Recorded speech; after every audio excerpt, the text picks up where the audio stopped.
तो साथियों, ये कक्षा 10वीं का रसायन शास्त्र का चैप्टर नंबर 1 है, पार्ट 1 है, जिसमें रासायनिक अभिक्रिया। इसके कुछ महत्वपूर्ण टॉपिक्स यहाँ पर लिख लिया गया है। यहाँ पर रासायनिक अभिक्रिया क्या है, मैंने इस पर यहाँ तक क्या किया था, वीडियो रिकॉर्ड किया था।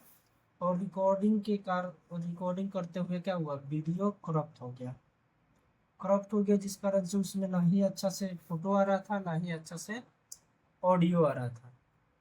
अब मैं इसको दोबारा से है तो उसको समझा देता हूँ। रासायनिक अभिक्रिया क्या है? रासायनिक अभिक्रिया क्या होता है? जब दो या दो से अधिक पदार्थ क्या करते हैं, जब दो या दो से अधिक पदार्थ मिलकर एक नया गुण वाला होना चाहिए। रासायनिक अभिक्रिया हरदम नए गुण वाला ही पदार्थ का निर्माण करता है, पदार्थ का निर्माण होता है। तब इसे हम क्या मानते हैं, रासायनिक अभिक्रिया कहते हैं। तब इसे हम मानते हैं कि क्या है, रासायनिक अभिक्रिया।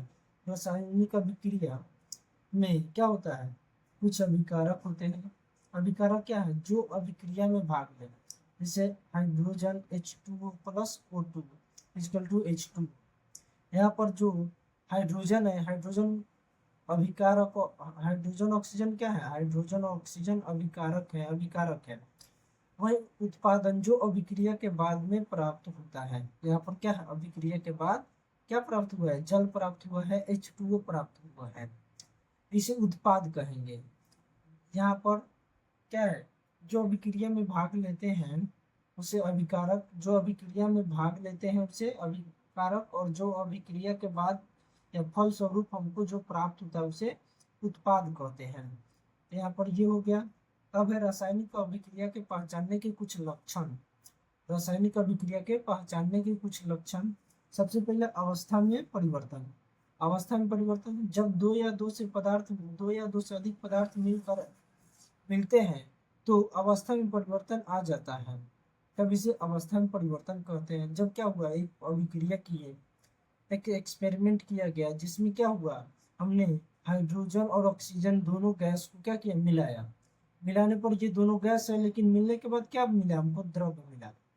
ये H2O क्या है, जल है। हाइड्रोजन और ऑक्सीजन मिलाने के बाद हमको क्या मिला, द्रव मिला, जो आसान नहीं होता है। हाइड्रोजन से ऑक्सीजन डायरेक्ट नहीं मिलाया जा सकता है, उसके लिए बहुत प्रोसेस करना पड़ता है।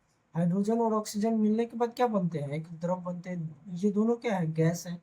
गैस जब मिलता है तो द्रव बन गया, ये अवस्था में परिवर्तन हो गया। अब रंग में परिवर्तन, जब अभिक्रिया हुआ क्या हुआ, उसमें रंग में परिवर्तन आ गया। क्या हुआ, रंग में परिवर्तन आ गया, उसे पदार्थ में क्या हुआ, रंग में परिवर्तन। जैसे ferrous plus oxygen, ferrous oxide. लोहा को जब ऑक्सीजन की उपस्थिति में छोड़ देते हैं तो जंग लग जाता है। क्या लगता है जी, जंग लग जाता है। और लोहा जो होता है उसमें ऊपर क्या आ जाता है, लाल और भूरे रंग का कोई परत जम जाता है, उसी को जंग कहते हैं। लोहा नमी पाकर क्या होता है, वो रंग में परिवर्तन कर देता है, जिसे हम लोग जंग कहते हैं। गैस की उत्सर्जन, गैस हाँ उत्सर्जन, यहाँ पर जो है जेड है, जिंक प्लस H2SO4 पर हम जब क्या करते हैं, जिंक पर जब अति तनु सल्फ्यूरिक अम्ल का छिड़काव करते हैं तब क्या होता है, जिंक सल्फेट और हाइड्रोजन गैस बनता है, जो क्या होता है, हवा में उड़ जाता है। तो ये गैस का उत्सर्जन का अभिक्रिया है। इसको हम संतुलित करेंगे, ZnSO4 प्लस H2O। ये क्या है, गैस है जो वातावरण में चला जाता है। ताप में परिवर्तन, जब हम कोई एक्सपेरिमेंट किए उसमें क्या हुआ, ताप में परिवर्तन हुआ। बिना बुझा हुआ चूना में पानी मिलाए, बिना बुझा हुआ चूना क्या हुआ, जैसे चूना का पत्थर होता है, उसमें जब हम पानी मिलाते हैं तो क्या होता है, जिस भी बर्तन में हम उसको धो कर मिलाते हैं, उस अभिक्रिया को किया जाता है, तो क्या होता है, उसके जो बर्तन होता है वो क्या हो जाता है, गर्म हो जाता है। बर्तन क्या हो जाता है, गर्म हो जाता है। इसी अभिक्रिया को हम लोग ऊष्माक्षेपी कहते हैं। ऊष्माक्षेपी अभिक्रिया कहते हैं, जिसमें क्या होता है, तापमान का निर्माण होता है। और उसी बर्तन को कुछ समय तक ले छोड़ देंगे तो क्या हो जाएगा, जो ऊष्मा गर्म बर्तन है धीरे धीरे ठंडा हो जाएगा, क्योंकि उसका तापमान और वातावरण का तापमान में बहुत अंतर होता है, जिस कारण से क्या होगा, वो तापमान वातावरण में मिल जाएगा। अब है रासायनिक समीकरण। रासायनिक समीकरण क्या होता है जी? रासायनिक अभिक्रिया रासायनिक अभिक्रियाओं को प्रतीकों और संकेतों से दर्शाना ही क्या कहलाता है? रासायनिक समीकरण कहलाता है। रासायनिक समीकरण क्या कहलाता है? जैसे कोई भी अभिक्रिया को हम लोग क्या करते हैं, कोई भी अभिक्रिया को हम लोग संकेतों से दर्शाते हैं। जैसे हाइड्रोजन हो गया, हीलियम हो गया, जिंक हो गया, कॉपर हो गया, सोना हो गया, ये सब क्या होता है, इसके संकेत हैं, संकेतों से दर्शाया जाता है रासायनिक अभिक्रिया को, या रसायन तो रासायनिक अभिक्रिया को संकेतों से दर्शाना ही क्या कहलाता है? रासायनिक समीकरण। समीकरण का अर्थ होता है दोनों पार्ट इक्वल होना चाहिए। दोनों पार्ट क्या होना चाहिए? इक्वल होना चाहिए। तो इसको हम लोग संतुलित समीकरण में समझेंगे। साधारण समीकरण क्या होता है? जो अभिक्रिया हुआ उसको नॉर्मल हम लिख दिए यहाँ पर। क्या हुआ? अभिक्रिया हुआ, हाइड्रोजन प्लस ऑक्सीजन क्या हुआ? H2O जल बन गया। ये क्या है? नॉर्मल समीकरण है। इसको हम लोग संतुलित करेंगे। संतुलित करेंगे तो हाइड्रोजन इसमें क्या है? दो है, इसमें ऑक्सीजन दो है, इसमें क्या है? हाइड्रोजन दो है लेकिन ऑक्सीजन एक ही है। ऑक्सीजन कितना है? एक। इसको संतुलित करने के लिए हम दो से दो में, दोनों तरफ हाइड्रोजन में दो से इधर गुना कर देते हैं, और अभिकारक में और उत्पाद में भी दो से गुना कर देते हैं, जिस कारण से हाइड्रोजन या चार, यहाँ पर हाइड्रोजन कितना हो जाता है? यहाँ पर हाइड्रोजन भी तुम्हारा हो गया कितना? हाइड्रोजन चार हो गया, यहाँ पर भी चार, ऑक्सीजन दो, यहाँ पर भी ऑक्सीजन दो हो गया। इसको हम, इसके लिए हम एक शॉर्ट वीडियो अपना से बना देंगे। इसके लिए क्या करेंगे? एक शॉर्ट वीडियो बना देंगे। यहाँ पर पूरे चैप्टर को वन शॉट किया जा रहा है, वन शॉट में देखा जा रहा है, तो इसलिए पूरे चैप्टर पर ध्यान रहेगा। अब है समीकरण को संतुलित क्यों किया जाता है? काहे ना जरूरी है जी समीकरण को संतुलित करना? बहुत ज्यादा इस समीकरण को संतुलित करने में बहुत ज्यादा दिमाग खपाना पड़ता है। क्या जरूरत है इसका? तो इसका इसलिए जरूरत है, ना कि तुम लोग पढ़ा होगा कि ऊर्जा को नहीं बनाया जा सकता है, नहीं मिटाया जा सकता है। जिस प्रकार ऊर्जा को नहीं बनाया जा सकता, उसी प्रकार द्रव्यमान को भी नहीं बनाया जा सकता है। तो द्रव्यमान द्रव्यमान संरक्षण संरक्षण संरक्षण नियम से क्या होता है? द्रव्यमान को ना ही बनाया जा सकता है, द्रव्यमान को ना ही बनाया बनाया जा सकता है ना ही क्या किया जा सकता है? विनाश किया जा सकता है। किया जा विनाश किया जा सकता है, ना ही नष्ट किया जा सकता है। जैसे यहाँ जिंक प्लस H2SO4 है। यहाँ अब इसको थोड़ा इधर रफ में करते हैं, इसी को इधर रफ में उतारते हैं, क्योंकि समीकरण को संतुलित करना है। तो हमारा समीकरण क्या था? Zn प्लस H2SO4 क्या है? Zn H2SO4। इससे हमको क्या प्राप्त होगा? ZnSO4 plus H2O। इसमें पहले अणु को लिखेंगे, इसमें Z कितना है? तो Z है एक। इसमें ये एक हो गया। अब H2 हाइड्रोजन कितना है? दो। सल्फर कितना है? सल्फर भी एक है, और ऑक्सीजन चार है। इसमें ऑक्सीजन कितना है? चार है। अभी इधर इसको उतार लेते हैं। इसमें जिंक एगो है, सल्फर एगो है, ऑक्सीजन चार गो है। ये एक अणु हो गया। और इधर हाइड्रोजन को है? दो है। इसमें देखेगा जिंक एगो, जिंक इधर भी एक, हाइड्रोजन दो, हाइड्रोजन दो, सल्फर एक, ऑक्सीजन चार, ऑक्सीजन चार। ये तो पहले से ही क्या है? बैलेंस है। इसमें क्या करेंगे? ये पहले ही से क्या है? संतुलित है, क्योंकि जिंक एगो है, इधर भी एगो, हाइड्रोजन दो गो है, यहाँ पर दो गो, तो इधर हाइड्रोजन दो गो है, सल्फर एगो है, यहाँ पर सल्फर एगो, यहाँ भी सल्फर एक है, यहाँ पर ऑक्सीजन चार है, इधर भी ऑक्सीजन चार है। तो ये समीकरण पहले से ही संतुलित है। क्या है? संतुलित है। तो इसको संतुलित नहीं करेंगे। अब है रासायनिक अभिक्रिया के प्रकार। रासायनिक अभिक्रिया के कितने प्रकार होते हैं? पहला हो गया संयोजन अभिक्रिया। इस अभिक्रिया में क्या होता है? दो पदार्थ अभिक्रिया करते हैं और प्राप्त होता है एक ही पदार्थ।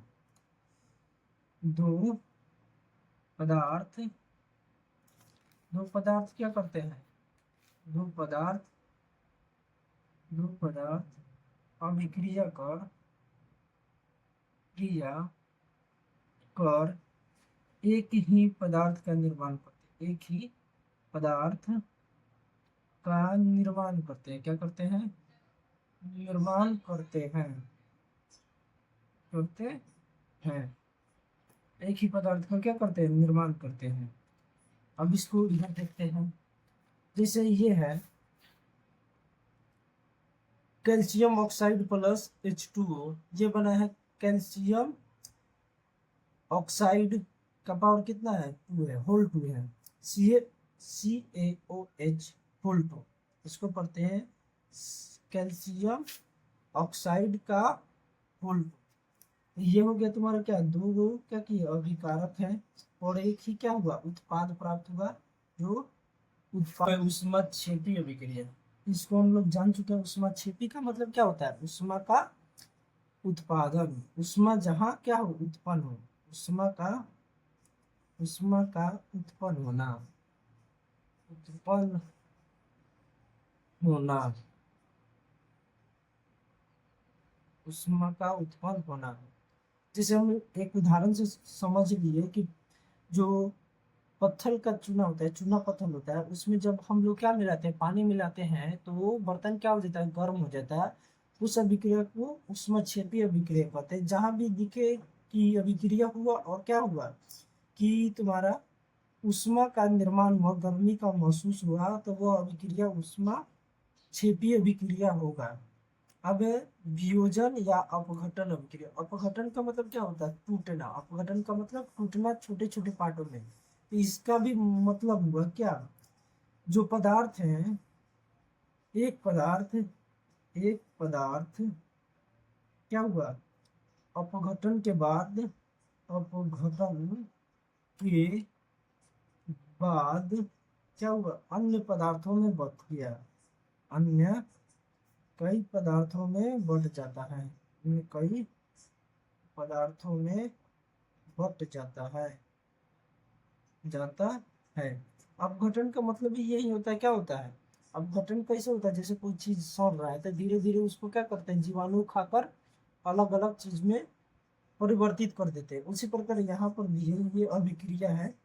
तो क्या होता है, एक पदार्थ किसी अभिक्रिया के दौरान क्या होता है, वो अन्य कई पदार्थों में बढ़ जाता है। जैसे उष्मा वियोजन, क्या हुआ, कहीं गर्मी आया, क्या हुआ, गर्मी पाकर उष्मा उष्मा पाकर पाकर पदार्थ पदार्थ का विघटन हो गया, क्या हो गया, विघटन हो गया, वो गया गया ये क्या होगा, उष्मा का वियोजन हुआ, उष्मा से वियोजन हुआ। जैसे ये है, क्या है, कैल्शियम कैल्शियम कार्बोनेट है। कैल्शियम कार्बोनेट को जब हम गर्म करते हैं, क्या करते हैं, गर्म करते हैं, तो कैल्शियम अलग और कार्बन क्या होता है, अलग हो जाता है। ये कार्बन वातावरण में चला जाता है, तो यहाँ पर गैस का भी निर्माण हो गया, क्या हो गया, गैस का निर्माण। तो ये क्या होता है, गैस का उत्सर्जन। तो ये कैल्शियम आपका जब गर्म करेंगे, कैल्शियम कार्बोनेट के विलयन को क्या करते हैं, जब गर्म करते हैं तो क्या होता है, कैल्शियम कार्बोनेट को जब विलयन नहीं, कैल्शियम कार्बोनेट को जब हम गर्म करते हैं तो क्या बनता है, कैल्शियम ऑक्साइड प्लस क्या, कार्बन डाइऑक्साइड। ये कार्बन डाइऑक्साइड वातावरण में चल जाता है, वैद्युत अपघट्य, विद्युत के द्वारा विद्युत के द्वारा विद्युत के द्वारा क्या, अपघटन अपघटन का मतलब क्या, अन्य टुकड़ों में बढ़ जाना। अपघटन का मतलब टुकड़ों में बढ़ जाना, विद्युत के द्वारा अपघटन होना ही क्या होता है, वैद्युत अपघटन का विचलन। प्रकाशीय वियोजन, सूर्य के प्रकाश से क्या होना, सूर्य के प्रकाश से सूर्य के प्रकाश प्रकाश से या किसी भी प्रकाश से, सूर्य के प्रकाश या किसी भी प्रकाश से क्या होना, पदार्थों का पदार्थों की पदार्थों का अन्य नए पदार्थों के रूप में बदलना, नए पदार्थों के रूप में बदलना, नए पदार्थों के रूप में, नए पदार्थों के रूप में बदलना, में बदलना, बदलना, ठीक क्या कहलाता है?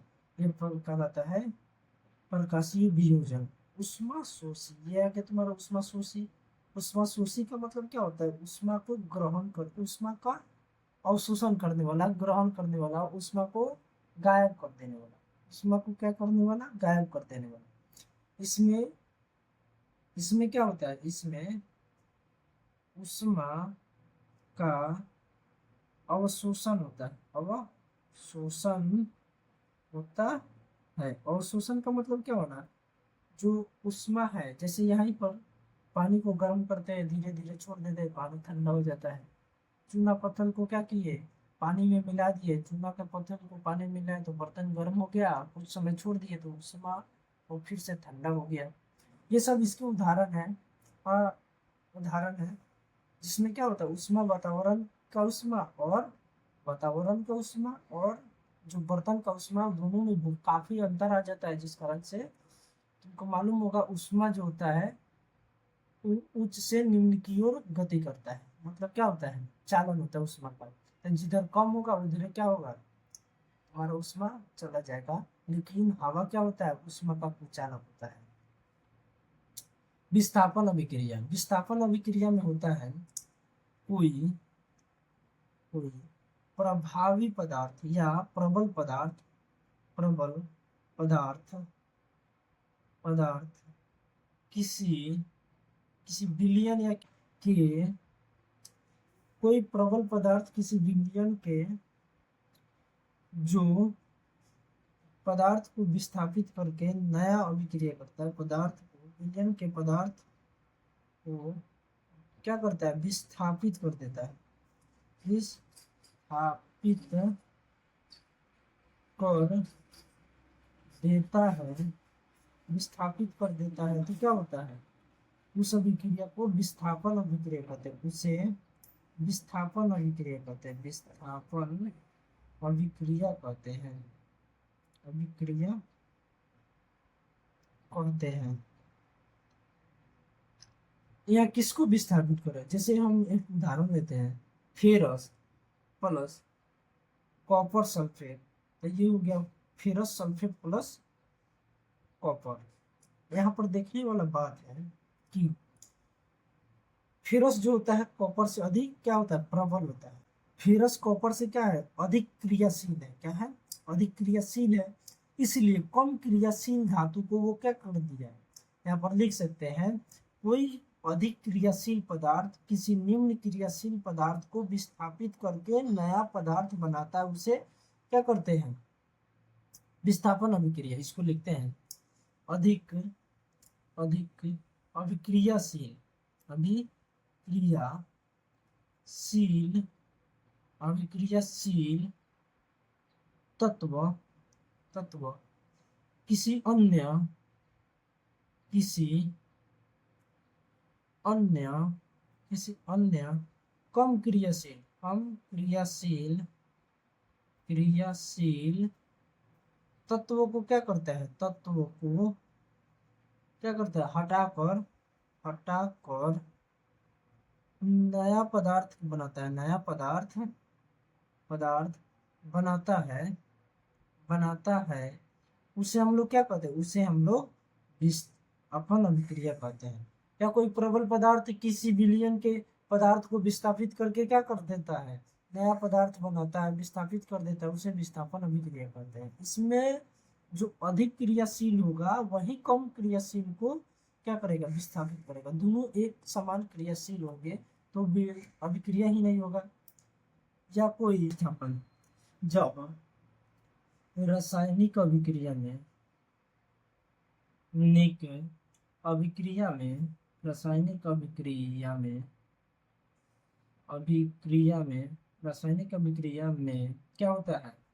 आयनों का आदान प्रदान, आयनों का आदान प्रदान आदान प्रदान प्रदान होता है होता है तब क्या होता है, तब इसे, इस अभिक्रिया को, तब इस अभिक्रिया को क्या कहते हैं, अभिक्रिया को द्विविस्थापन अभिक्रिया कहते हैं। तब इस अभिक्रिया को द्विविस्थापन अभिक्रिया कहते हैं।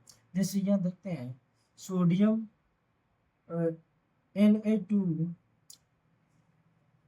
Na2SO4 प्लस BaCl2, यहाँ पर BaSO4 प्लस NaCl बना है। ये जो ये पद है, इसमें जो सोडियम होता है ये प्लस और सल्फेट होता है माइनस, ये होता है प्लस और ये होता है माइनस।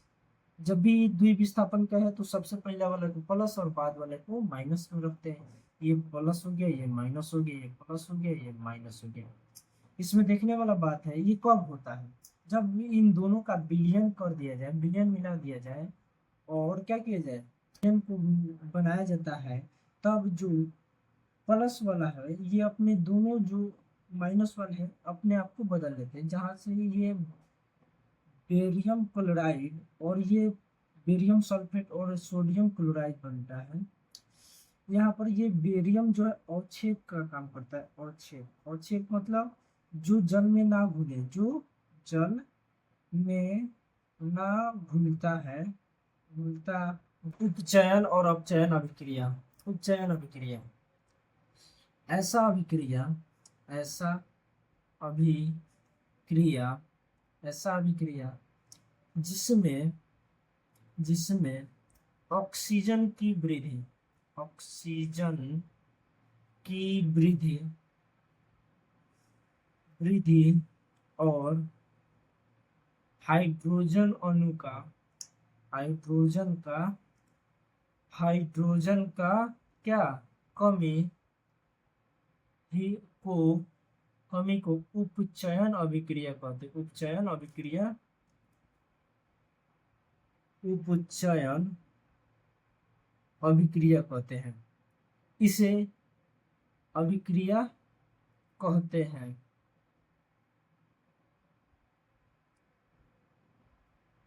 अपचयन, अपचयन अभिक्रिया क्या है, इसमें क्या होता है, ऑक्सीजन, इसमें ऑक्सीजन कम हो जाता है, इसमें ऑक्सीजन कमी आती है और हाइड्रोजन में क्या होता है, और हाइड्रोजन, हाइड्रोजन में वृद्धि हो जाता है, में वृद्धि हो जाना। अब देखो उपचयन क्या होता है, ऐसा अभिक्रिया जिसमें ऑक्सीजन की वृद्धि हो जाता है और हाइड्रोजन की कमी, ऑक्सीजन की वृद्धि हो गया और हाइड्रोजन की कमी हो गया, ऐसे अभिक्रिया को उपचयन अभिक्रिया कहते हैं। क्या हुआ, कोनो मैंने, आपने क्या किया कि एक एक्सपेरिमेंट किया, एक अभिक्रिया किया, जिसमें क्या हुआ जी, आपने देखा कि इसमें से हाइड्रोजन पहले से था, अब हाइड्रोजन क्या है, नहीं है, और इसमें पहले से ऑक्सीजन नहीं था, अब ऑक्सीजन आ गया है। तो क्या हुआ, ये उपचयन है। लेकिन एक और आपने एक्सपेरिमेंट किया जिसमें क्या देखे, आपने देखा कि इसमें से ऑक्सीजन क्या हुआ, गायब हो गया और हाइड्रोजन बढ़ गया। तो हाइड्रोजन बढ़ जाएगा तो उपचयन, और हाइड्रोजन घट जाएगा तो अपचयन, ऑक्सीजन बढ़ जाएगा तो उपचयन, और हाइड्रो ऑक्सीजन घट जाएगा तो अपचयन। इसका सिंपल सा तरीका है, ऑक्सीजन बढ़ गया उपचयन, ऑक्सीजन घट गया अपचयन। बस याद रखने वाला है कि जिसमें बढ़ेगा उसमें हाइड्रोजन घट जाएगा, जिसमें ऑक्सीजन की कमी होगा हाइड्रोजन बढ़ जाएगा। कुछ घटेगा तो कुछ बढ़ेगा ना, क्योंकि द्रव्यमान संरक्षण का नियम यही कहता है। अब है नया रेडॉक्स अभिक्रिया, ये है रेडॉक्स अभिक्रिया। रेडॉक्स अभिक्रिया में ये दोनों एक साथ होते हैं। कोई एक अभिक्रिया के दौरान, अभिक्रिया के दौरान क्या हुआ, एक पदार्थ, एक तत्व उपचयित हुआ, उपचयित होता है, और एक अपचयित होता है, अपचयित होता है। इसका एक उदाहरण धरा है मैंने, कॉपर ऑक्साइड प्लस हाइड्रोजन का जब अभिक्रिया करते हैं तो कॉपर और हाइड्रोजन बनता है। इसमें ये ऑक्सीजन का क्या हुआ है, अभिक्रिया के दौरान ऑक्सीजन कमी आ गया, तो कॉपर के साथ इधर लिखेंगे, इधर पलटते हैं इसको, इधर इस अभिक्रिया को इधर लिख देते हैं CuO प्लस H2O। इसमें क्या बनता है, कॉपर प्लस H2O। इसमें कॉपर के साथ नाइंसाफी हुआ है, कॉपर में क्या हुआ, ऑक्सीजन की कमी आ गई, ऑक्सीजन की कमी आ गई, की कमी हो गया, हो गया, तो ये क्या हो गया, उपचयन अभिक्रिया है। उपचयन अभिक्रिया में क्या होता है, ऑक्सीजन की अभिक्रिया ना हो, और इधर हाइड्रोजन में क्या हुआ, हाइड्रोजन तो खुश हो गया बाबू, हाइड्रोजन इतना खुश हो गया कि उसको क्या मिला, ऑक्सीजन मिल गया। हाइड्रोजन को क्या मिल गया जी, हाइड्रोजन अपचयित हो गया, क्या हो गया जी, अपचयन हो गया, हाइड्रोजन के साथ अपचयन हो गया, क्योंकि इसको क्या मिला, ऑक्सीजन मिल गया। हम्म, अच्छा ऑक्सीजन मिल गया, लेकिन हम लोगों ने तो क्या पढ़ा था, ऑक्सीजन की कमी आती है। अच्छा, ओहो, ये हो जाएगा तुम्हारा अपचयन अभिक्रिया। अपचयन ये होगा क्योंकि इसमें क्या होता है, ऑक्सीजन की कमी आ जाती है, ये अपचयन हो गया। और इधर अभिक्रिया के बाद क्या हुआ, कॉपर अपचयित हो गया, और हाइड्रोजन में क्या हुआ, उपचयित हो गया। आसान भाषा में इधर देखते हैं, कंफ्यूजन हो गया था। Cu प्लस H2, अभिक्रिया के बाद क्या बना, Cu प्लस H2O। ई अभिक्रिया के बाद देखना है, तो अभिक्रिया के बाद कॉपर, कॉपर क्या हो गया, कमी आ गया, इसमें ऑक्सीजन की कमी हो गया। कॉपर में क्या हुआ, ऑक्सीजन की कमी आ गया, कॉपर में ऑक्सीजन की कमी, ऑक्सीजन की कमी को अपचयन कहते हैं, ऑक्सीजन की कमी को क्या कहते हैं,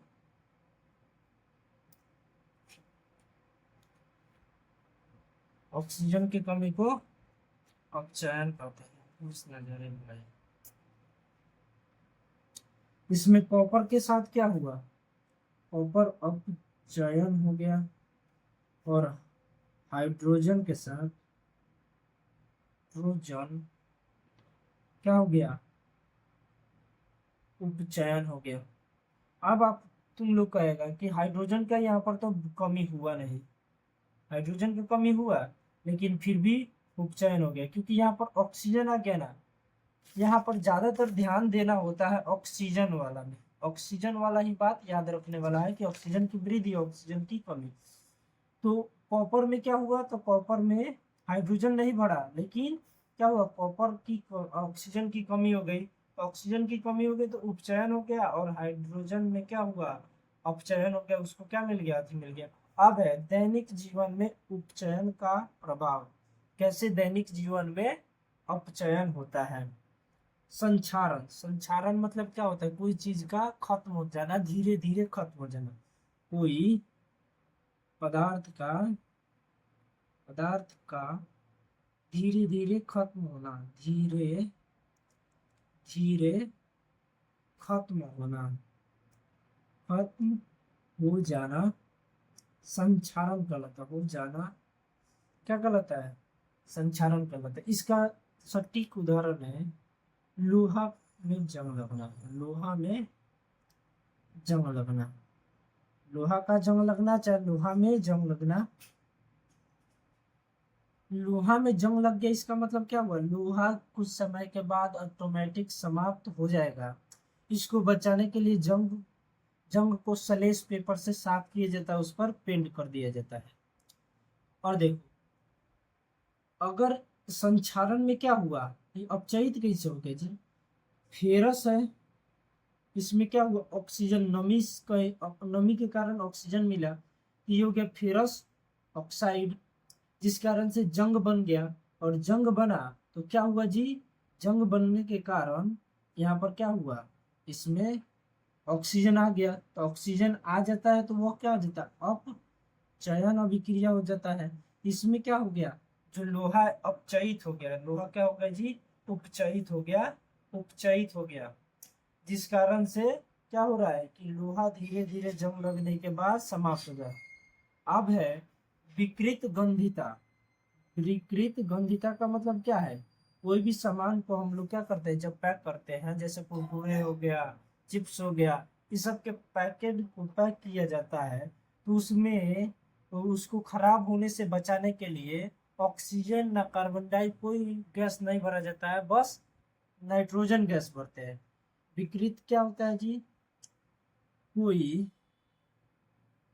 पदार्थ ऑक्सीजन से अभिक्रिया कर सीजन से अभिक्रिया कर अभिक्रिया कर क्या बनाता है, उसके स्वाद में, उसके स्वाद में, स्वाद और गंध में क्या करता है, स्वाद और गंध में परिवर्तन ला देता है। क्या करता है, परिवर्तन ला देता है, ला देता है, जिस कारण से उसमें से क्या निकलता है, गंध निकलता है, और खाने में भी अच्छा नहीं होता, वो खराब हो जाता है, खत्म हो जाता है, तो इसे विकृत गंधिता कहते हैं। इसका सटीक उदाहरण तुमको दे दिए हैं, चिप्स में नाइट्रोजन का भरना, चिप्स के पैकेट में, चिप्स के पैकेट में नाइट्रोजन गैस का भरना, नाइट्रोजन